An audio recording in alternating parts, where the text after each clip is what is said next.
Articolo, parte seconda. Variazioni possibili dell'articolo indeterminativo.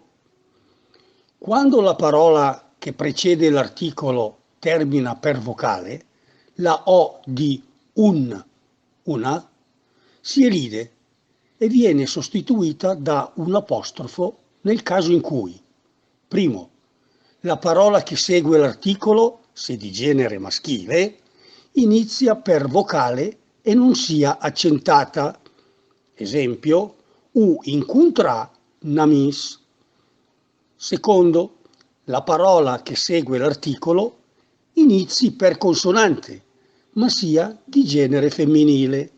Esempio, u vedu na donna. Fanno eccezione solo i maschili singolari che iniziano per consonante. Esempi, u vedu un fieu, un liber. Oppure che iniziano per vocale tonica. Esempio, u saluda un homme.